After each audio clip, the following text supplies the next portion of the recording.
अच्छे होंगे। तो देखिए बच्चों, अभी जो हमारा क्लास 12 जूलॉजी का जो कि सीरीज अभी चल रहा है बायोलॉजी से, ह्यूमन हेल्थ एंड डिजीज नामक चैप्टर, उससे आज हमारा जो पार्ट 2 है हम आपके सामने लेके आए हैं। पार्ट 1 में अभी तक हमने आपको क्या क्या क्लियर करवाया है, तो एक बार हम आपको रिवीजन करवा देते हैं। तो देखिए, पार्ट 1 में हमने आपको जो लिंक है वह आपके डिस्क्रिप्शन में मिल जाएगी, वहां से चेक कर सकते हैं। बाकी आपका हम थोड़ा बेस बना दे रहे हैं जिससे आपको यह समझने में थोड़ी आसानी हो सके, ठीक है।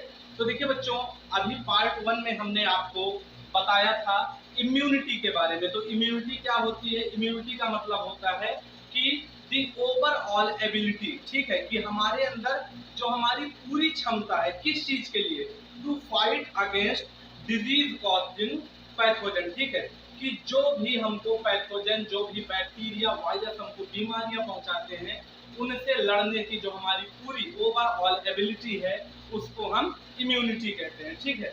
अब बाकी इम्यूनिटी में हमने आपको दो टाइप्स के बताए थे, एक बताया था इन्नेट इम्यूनिटी, एक बताया था एक्वायर्ड इम्यूनिटी। तो हमने कहा था कि आपका जो एक्वायर्ड इम्यूनिटी है वह नेक्स्ट वीडियो में कवर करवाएंगे, ठीक है। लेकिन पिछले वीडियो में हमारा थोड़ा सा इन्नेट इम्यूनिटी का पार्ट रह गया था, जिसमें फर्स्ट लाइन ऑफ डिफेंस में फिजिकल एंड फिजियोलॉजिकल बैरियर आपको पूरी तरह से कंप्लीट करवा दिए थे। और सेकेंड लाइन ऑफ डिफेंस में आपका जो 4 टॉपिक था, जिसमें सबसे पहला जो आपका टॉपिक था वह क्या था?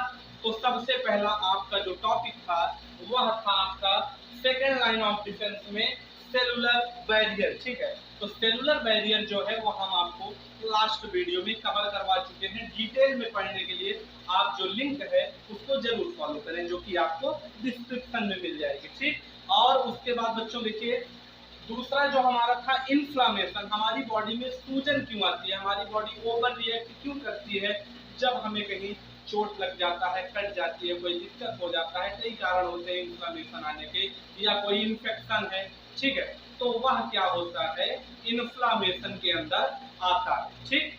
और बाकी आज जो हमारा 2 टॉपिक उसमें बचे थे, जो कि पहला टॉपिक हमारा है क्या, फीवर, और दूसरा टॉपिक है साइटोकाइन बैरियर, ठीक। तो देखिए, जो हमारा यह टॉपिक है जिसमें सेकेंड लाइन ऑफ डिफेंस में इन्नेट इम्यूनिटी क्या होता है, तो देखिए इन्नेट इम्यूनिटी जो कि हमको बाई बर्थ मिलता है, ठीक, जो कि हमको बाई बर्थ मिलता है उसको हम इन्नेट इम्यूनिटी कहते हैं। हमारे मदर के द्वारा, जितनी अच्छी मदर जब वह प्रेग्नेंट रहेगी, फूड टेक करेगी, उतना अच्छा उसका उतना हेल्दी बेबी होगा। तो बस वही से जो मदर के द्वारा इम्यूनिटी एक बेबी को मिलती है वह होती है इन्नेट इम्यूनिटी, ठीक। इसमें 2 line of defence, first line clear, second line start, ठीक। तो देखिए, सेकेंड लाइन ऑफ डिफेंस में आपका जो सेलुलर बैरियर है वह कंप्लीट है, ठीक, इन्फ्लामेशन कंप्लीट हो चुका है, फीवर की बारी आज है। इसके बाद हम साइटोकाइन बैरियर को डिटेल में बड़े ही आराम से कवर करेंगे, ठीक है। तो देखिए, आइए हम शुरू करते हैं इन्नेट इम्यूनिटी के सेकेंड लाइन ऑफ डिफेंस के जो टॉपिक हमारा बचा था फीवर से, ठीक है। तो देखिए, फीवर असल में आता क्यों है, फीवर का मतलब क्या है, तो फीवर जो है हमारी बॉडी में, वह जब भी कभी कोई भी हमको इन्फेक्शन होता है, ठीक है, कोई भी हमको जैसे मान लीजिए इन्फेक्शन हुआ, या ज्यादा हमें थकावट हो गई, ठीक है, या फिर यह कह लीजिए कि मान लीजिए कहीं पे हमारी बॉडी में चोट लग गई है, वहां पे पेन हो रहा है, तब तो हमारी बॉडी में कुल मिला के जब भी कोई भी पैथोजन अपनी बॉडी में इंटर करता है, ठीक है, अपनी बॉडी में कोई भी बाहरी पैथोजन जो कि हमको नुकसान पहुंचाए, वह हमारी बॉडी में जब इंटर करेगा, कहां से इंटर करेगा, तो सबसे पहले फिजिकल बैरियर को तोड़ने की कोशिश करेगा, जो कि स्किन है। अगर स्किन के अंदर गया म्यूकस जो कि गट में गया एलिमेंट्री कैनाल के थ्रू, तो वहां से जाएगा। मान लीजिए उसको भी जब आपके जाएगा, पैथोजन आपका इंटर करेगा, तो जब वह आपके म्यूकस जो कि गट है उसको पार कर चुका है, तो वह इंटर करेगा डायरेक्ट सेल में। सेल में इंटर करेगा तो मिलेगा आपको सेलुलर बैरियर। सेलुलर बैरियर, मान लीजिए सेलुलर बैरियर को भी उसने तोड़ दिया, वहां भी नहीं रुका, तब क्या होगा, तब होगा आपका इन्फ्लामेशन वाला केस। मान लीजिए इन्फ्लामेशन ना करके, या इन्फ्लामेशन हो गया और कहीं ज्यादा दिक्कत हो गई, तब आपको फीवर आ गया, या कहीं चोट लग गई, या कई कारण हो सकते हैं, जैसे ठंडी में हमको ठंडक ज्यादा हो गई तब फीवर आ गया, गर्मी में ज्यादा खेल कूद लिए थकावट हो गई तब फीवर आ गया। तो ये बहुत ही कॉमन है, लेकिन आता क्यों है यही तो हम आपको पढ़ाने चल रहे हैं। तो फीवर का मतलब होता है कि जब भी हमारी बॉडी में कोई क्या इंटर करता है, बाहरी पैथोजन। जब पैथोजन हमारी बॉडी में इंटर करेगा तो वो क्या करेगा, जब पैथोजन हमारी बॉडी में इंटर करेगा तो जो हमारी बॉडी के WBC जो कि सोल्जर ऑफ आवर बॉडी कहलाते हैं वह तुरंत एक्टिवेट हो जाएंगे। अब देखिए जैसे हमारे बॉडी के सोल्जर एक्टिवेट हुए तो दोनों में क्या होगा, घमासान युद्ध होगा। दोनों में क्या होगा, घमासान युद्ध होगा। एक दूसरे के अगेंस्ट दोनों फाइट करेंगे, जितनी स्टेमिना होगी पूरा लगा देंगे। बस वही हो जाएगा प्रॉब्लम। वहां पे क्या होगा, जैसे युद्ध जो होता है वह होता है दो देशों के आर्मी के बीच में, ठीक है। अब आर्मी वालों को क्या करना है, वो यहाँ से मिसाइल फेंक दिए, यहाँ से फेंक दिए, ठीक है। तो उनको तो यह है कि बस युद्ध करना है, लेकिन उसका जो मेन खामियाजा होता है उसको उस देश की जनता को भुगतना पड़ता है। तो यहाँ ये दिक्कत होगा कि इंटर करेगा पैथोजन, लड़ेगी हमारी WBC और इफेक्ट होगी हमारी बॉडी, ठीक। बस यहाँ तक आप समझिए पहले। तो जब हमारी बॉडी इफेक्ट होगी तो क्या होगा, जैसे पैथोजन हमारी बॉडी में इंटर करेगा तुरंत WBC उसको रिपल्सिव नेचर देगा, ठीक है, उसको हराने की कोशिश करेगा।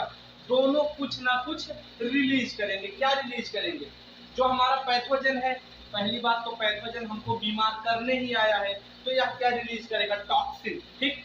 टॉक्सिन का मतलब होता है जहरीले या जो हमारी बॉडी को बेकार करे, ठीक। वैसे कुछ पदार्थ, कुछ मटेरियल हमारी बॉडी में रिलीज करेगा। दूसरा क्या रिलीज करेगा, पायरोजन। पायरोजन क्या होता है बच्चों, जो हमारी बॉडी के टेम्परेचर को बढ़ाता है उसको हम पायरोजन कहते हैं, ठीक है। तो पायरोजन रिलीज करेगा, ठीक। और जो हमारा WBC है वह क्या करेगा, वह रिलीज करेगा इंटरल्यूकिन, ठीक है। इंटरल्यूकिन जो कि हमारा इम्यूनिटी का पार्ट है, वह आपको अभी इसमें नहीं पढ़ना है, सिर्फ नाम याद रखना है कि इंटरल्यूकिन रिलीज करेगा, ठीक है। और दूसरा यह भी पायरोजन रिलीज करेगा, ठीक। तो देखिए लड़ दोनों रहे हैं, इसीलिए दोनों जब पायरोजन रिलीज करेंगे तो हमारी बॉडी का जो टेम्परेचर है वह बढ़ जाएगा, वह बढ़ेगा, ठीक है। और ये दोनों क्या करेंगे, ये दोनों मटेरियल जो रिलीज हो रहे हैं हमारी बॉडी से, ये तुरंत क्या करेंगे, स्टिमुलेट कर देंगे। क्या करेंगे, स्टिमुलेट कर देंगे। किसको स्टिमुलेट करेंगे, हमारे बॉडी के हाइपोथैलेमस को, हमारी बॉडी के किसको, हाइपोथैलेमस को, ठीक है। हाइपोथैलेमस जैसे ही एक्टिवेट होगा, जैसे ही हमारी बॉडी का हाइपोथैलेमस एक्टिवेट होगा, तुरंत क्या करेगा, हमारी बॉडी के टेम्परेचर को वह बिल्कुल ही बढ़ाना शुरू कर देगा। जब टेम्परेचर बॉडी का बढ़ने लगेगा तो क्या होगा, हमारी बॉडी धीरे धीरे धीरे धीरे टेम्परेचर बढ़ाएगी और जो अंदर हमारी बॉडी के अंदर जो युद्ध चल रहा है किससे, पैथोजन और WBC से, उसको सप्रेस करने की कोशिश करेगी, ठीक है, उसको कम करने की, कि इनका जो इफेक्ट है वह बॉडी पे ना आए। बस इसीलिए हमारी बॉडी तुरंत ही नेचुरली, बुखार किसी दवा को खाने से तो आता नहीं है, जब कोई दिक्कत होगी तब बुखार आएगा तो क्या होगा, हमारी बॉडी में तुरंत हाइपोथैलेमस तुरंत क्या करेगा, अपनी बॉडी के टेम्परेचर को रेगुलेट करके बढ़ा देगा। और क्वेश्चन बहुत तगड़ा बनता है हाइपोथैलेमस पे कि which gland is known as the temperature regulator of our body. तो वह कौन सा ग्लैंड है, हाइपोथैलेमस, ठीक है। तो यह क्वेश्चन आपको क्लियर हो गया। तुरंत ही यह टेम्परेचर बॉडी का बढ़ाएगा और जो माइक्रोबियल ग्रोथ है बॉडी में वह क्या हो जाएगा, सप्रेस हो जाएगा, कम हो जाएगा, ठीक है। लेकिन दिक्कत कहाँ फंसेगी, अब जैसे हम लोग क्या हो गए हैं, थोड़े से कमजोर हो गए हैं, ठीक। अब हमारी बॉडी हर चीज से लड़ने के लिए हमेशा तैयार रहती है, उसको किसी दवा की कोई जरूरत नहीं है, लेकिन फिर भी वह चाहे तो खुद ही फीवर को पूरी तरह से ठीक कर दे, लेकिन हम लोग कमजोर हो गए हैं तो क्या करेंगे, जैसे बॉडी का टेम्परेचर बढ़ेगा तुरंत दवा खा लेंगे, ठीक। तो दवा कौन सी खाएंगे, if temperature of body increase, तो टेम्परेचर ऑफ बॉडी डिक्रीज करने के लिए हम क्या करेंगे, एंटी पायरेटिव ड्रग, एंटी पायरोजन। अभी जो पायरोजन हमारी बॉडी का टेम्परेचर बढ़ा रहा था, वही उसी का एंटी खा लेंगे जो उसके अगेंस्ट काम करे। ठीक है, लोहा लोहे को काटेगा, तो एंटी पायरोजन क्या करेगा, पायरोजन के इफेक्ट को कम करेगा। ठीक है, जो कि दवाएं क्या होती हैं, काफी आती है मार्केट में, पैरासिटामॉल हो गई, और यहाँ पे जो डोलो है, और कौन सा है आप कमेंट में बताइए। ठीक, बस तो यह जो हमारा पूरा प्रोसेस चल रहा है, यह एंटी पायरेटिक ड्रग को जैसे ही हम लेंगे, दवाइयों को लेंगे, तुरंत ही हमारा धीरे धीरे जो बॉडी है उसका टेम्परेचर डिक्रीज होना शुरू हो जाएगा। कुछ केस में जब फीवर बहुत ज्यादा बढ़ जाता है तो डेथ होने की भी संभावना रहती है। इसीलिए मान लीजिए आपका फीवर नहीं ठीक हो रहा है तो तुरंत डॉक्टर से संपर्क करें। ठीक है, तो यह हमारा जो है फीवर का जो टॉपिक है सेकेंड लाइन ऑफ डिफेंस से वह क्लियर हो गया। ठीक, अब आइए अपना आज का दूसरा टॉपिक शुरू करते हैं, जिसका क्या नाम है, साइटोकाइन। बच्चों, जो हमारा लास्ट टॉपिक है साइटोकाइन बैरियर। ठीक है, अभी हमने फीवर कंप्लीट कर लिया है, आराम से आपको समझ में आ गया होगा। अब देखिए साइटोकाइन बैरियर को आइए हम तुरंत बहुत ही जल्द इसको शॉर्ट में और फुल देख लेते हैं। शॉर्ट का मतलब ये नहीं है कि आपका टॉपिक इसमें मिस होगा जरा भी। ठीक, तो देखिए सबसे पहले साइटोकाइन बैरियर होता क्या है। तो साइटोकाइन बैरियर का मतलब है कि हमारी बॉडी में कुछ बहुत ही बेहतरीन टाइप के, जो कि एंटीबॉडी आप कह सकते हैं। एंटीबॉडी का मतलब क्या होता है कि जो बॉडी के अगेंस्ट काम करे। एंटीबॉडी से मतलब तो यही निकलता है, एंटी मतलब अगेंस्ट, बॉडी मतलब बॉडी, लेकिन एंटीबॉडी का जो मेन मतलब होता है वह यह होता है कि बॉडी में जो डिजीज कॉजिंग ऑर्गेनिज्म या पैथोजन है उनके अगेंस्ट वर्क करे, वह एंटीबॉडी कहलाता है। तो साइटोकाइन बैरियर भी कुछ उसी पे डिपेंडेंट है, जिसमें इसमें दो टाइप इसके होते हैं साइटोकाइन बैरियर के। सबसे पहला है इंटरफेरॉन और दूसरा है इंटरल्यूकिन। ठीक है, पहला इंटरफेरॉन, दूसरा इंटरल्यूकिन। तो जो इंटरफेरॉन है हमारा, वही इसमें मेन पार्ट, वही इसमें मेन काम करेगा। जैसे देखिए इंटरफेरॉन जो हमारा है, जिसको हम शॉर्ट में IMF के नाम से भी जानते हैं, वह कई प्रकार का होता है। Alpha interferon, beta interferon, gamma interferon, अलग अलग टाइप के होते हैं। मेनली इसमें आपको अल्फा इंटरफेरॉन याद रखना है, और यहीं से पूरा साइटोकाइन बैरियर कंप्लीट हो जाएगा। आपको सेकेंड पार्ट इंटरल्यूकिन में जाने की कोई जरूरत नहीं पड़ेगी। ठीक है, वह आपका आगे का टॉपिक है।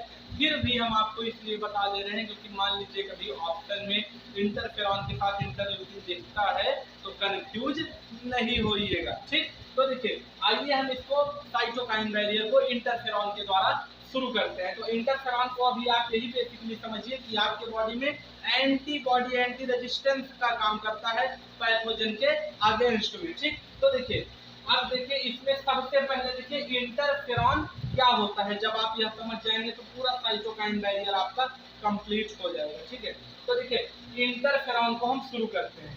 तो इंटरफेरॉन आप इस तरह से समझ सकते हैं कि जैसे मान लीजिए कोई पर्सन है ए, ठीक, यहाँ पे कोई पर्सन है ए, ठीक है। अब यह क्या है, ए वाला जो पर्सन है, इस पे कोई भी मान लीजिए बाहर से डिजीज कॉजिंग ऑर्गेनिज्म या पैथोजन आके इंटर कर दिए, इसके अंदर चला गया। ठीक है, इसकी जो तबीयत है वह धीरे धीरे खराब होने लगी। ठीक है, तो यह जो हमारा पर्सन ए है, यह इन्फेक्टेड पर्सन है। यहाँ पे आपका नोट डाउन किया गया है, इसको ध्यान से देखिएगा। यह इन्फेक्टेड पर्सन है जो कि क्या है, यह रिलीज, तो इसके बॉडी में जब कोई बाहरी पैथोजन जाएगा तो वह क्या करवाएगा, वह इसमें इसकी बॉडी से कुछ टॉक्सिक सब्सटेंस रिलीज करवाएगा।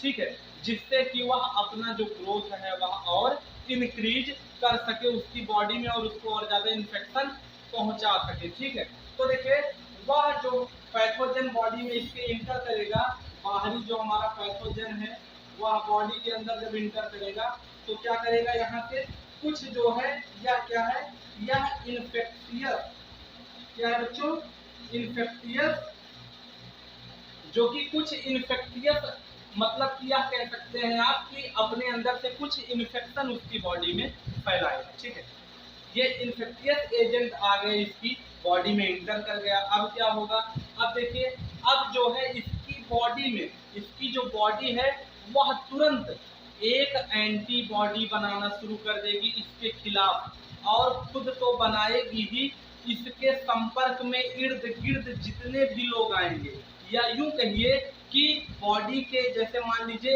ए सेल है, कोई ए सेल में कोई भी पैथोजन बाहरी आके उसमें इंटर किया, उसको नुकसान पहुंचाया, तुरंत उस सेल में जो डीएनए है उसके जीन में जाके वहां पे एंटीडोट इसका बनेगा और वह तुरंत रिलीज कर देगा बी सेल को, जिससे कि जो उसका पड़ोसी सेल है उसमें कोई दिक्कत ना हो और वह आराम से बचा रहे। ठीक है, तो यह तुरंत अपने अंदर से रिलीज करेगा। क्या रिलीज करेगा? ऐसा केमिकल रिलीज करेगा जिसको हम जानते हैं इंटरफेरॉन के नाम से, यही केमिकल है। ठीक, यह केमिकल रिलीज हो जाएगा पर्सन बी के अंदर, जो कि क्या होगा, नॉन इन्फेक्टियस पर्सन है, अभी तक इसको इन्फेक्शन नहीं हुआ है और इसके पास इन्फेक्शन होने से पहले ही उसका एंटीबॉडी आ जाएगा, जिससे इसको कोई दिक्कत नहीं होगी। ठीक, तो यही काम हमारे इंटरफेरॉन का होता है कि मान लीजिए कोई दिक्कत खुद को हो गई तो खुद को तो ना बचा पाए, लेकिन उसको वह हथियार बता दे जो कि हम यूज उस समय नहीं कर पाए थे, वह करके खुद बच जाएगा। ठीक, तो देखिए इसके कुछ जरूरी पॉइंट है इंटरफेरॉन के, जो कि आपसे पूछ लेता है कि इसकी कुछ क्या करिए, कैरेक्टरिस्टिक लिखिए। तो उसमें क्या लिखिएगा कि यह जो है यह नॉन स्पेसिफिक है। अभी हमने आपको कल नॉन स्पेसिफिक और स्पेसिफिक बहुत बेहतरीन तरीके से क्लियर किया था, पहला वीडियो आप जरूर देखिए। तो देखिए नॉन स्पेसिफिक जो है वह हमारा क्या है, वायरस के लिए होता है। मतलब कि नॉन स्पेसिफिक का मतलब होता है कि किसी को ना पहचानना। तो मान लीजिए कोई कोरोना का ही क्यों ना इन्फेक्शियस एजेंट वायरस किसी सेल में, किसी बॉडी में इंटर कर जाए, लेकिन वह क्या करेगा, वह उससे कोरोना और बैक्टीरिया से कोई मतलब नहीं है, चाहे जो आएगा, अगर उसके पास एंटीबॉडी बनी है तो वह सबको पहुंचाएगा और सबके खिलाफ काम करेगा जो इंटरफेरॉन हमारी बॉडी में बना है। ठीक है, उसको यह जरूरी नहीं है कि यदि कोरोना का वो एंटीबॉडी बनाया है, इंटरफेरॉन बनाया है, तो सिर्फ कोरोना वाले सेल पे ही काम करे, बल्कि मान लीजिए कहीं कोई दूसरा इन्फेक्शन हुआ है तो तुरंत वहां पहुंच जाएगा और उसको ठीक करने की पूरी कोशिश करेगा। ठीक, तो यह क्या है, नॉन स्पेसिफिक है, किसी भी वायरस को नहीं पहचानता है। ठीक, और देखिए स्पीशीज में क्या है, स्पीशीज का मतलब होता है कि जैसे आदमी और आदमी, जैसे मान लीजिए कोविड की जो वैक्सीन आपको लगी है वही मुझे भी लगी है, ऐसा तो है नहीं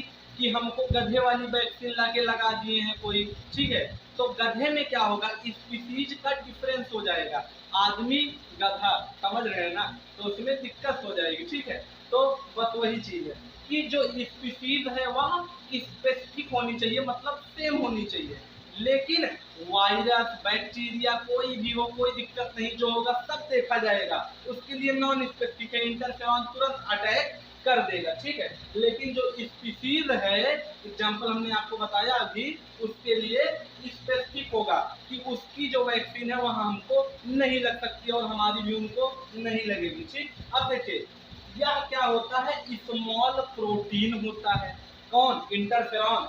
तो यह क्या होता है, स्मॉल प्रोटीन होता है, इससे मान के चलिए 150 स्टार लगा लीजिएगा, यह स्मॉल प्रोटीन होता है। मोस्ट इंपॉर्टेंट है, आपसे सिर्फ यही पूछेगा कि interferon is a small protein. ठीक, तो देखिए यह हो गया, इसका काम खत्म। ठीक है, और जो लास्ट पॉइंट है इसका वह क्या है, never kill virus but save from infection. अभी हमने आपको बताया कि जैसे कोई ए पर्सन को इन्फेक्शन हुआ तो उसके बॉडी से जो एंटीटोड बने, जो इंटरफेरॉन बना, वह बी बॉडी बी सेल को तुरंत पहुंचेगा, लेकिन ए वाले वायरस को वो मारेगा नहीं, वो उसको मार नहीं पाएगा, इतनी उसमें पोटेंशियल नहीं है, लेकिन उसके खिलाफ एंटीटोड दवा जरूर बना लेगा। ठीक है, कि उसको मारने की तो क्षमता नहीं है, लेकिन किस चीज से बचा जा सकता है वह रास्ता हम जानते हैं। ठीक, बस वही काम है इंटरफेरॉन का। तो वही जो हमने अभी आपको बताया वही हमने आपको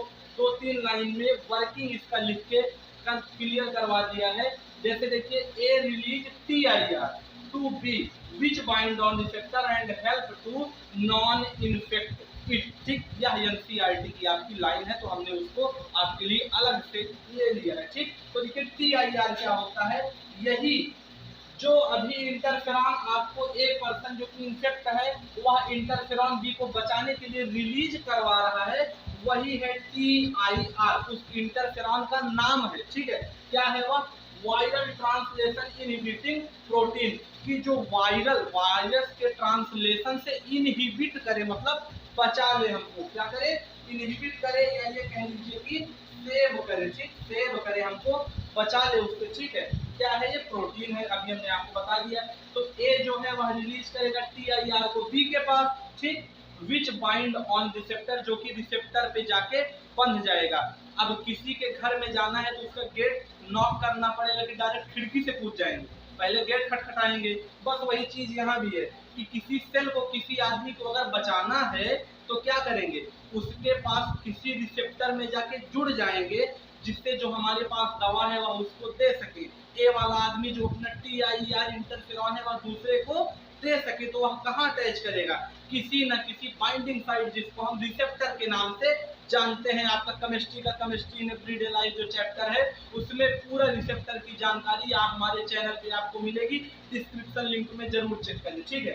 तो देखिए यह जो हमारा है यह वर्किंग पूरा इसका सिस्टम है, ठीक है। बाकी उसको किसमें हेल्प करेगा? नॉन इन्फेक्शन में हेल्प करेगा, ठीक है। तो आज बच्चों हमारा ये जो पूरा टॉपिक है जो कि क्या है, इन्नेट इम्यूनिटी, बहुत ही ज्यादा डिटेल और आराम से खत्म हो गया है, कोई दिक्कत नहीं है। चारों के चारों टॉपिक हमारे निपट गए हैं। और बाकी देखिए यह जो हमारा चैप्टर है थोड़ा लेंदी है, तो इसको कंप्लीट करवाने में हमको थोड़ा सा टाइम लगेगा। वीडियो काफी लेक्चर में जाएंगी, लेकिन जैसे ही आप बायोलॉजी RSP स्टडी की प्लेलिस्ट में पूरी की पूरी वीडियो मिल जाएंगी, ठीक है।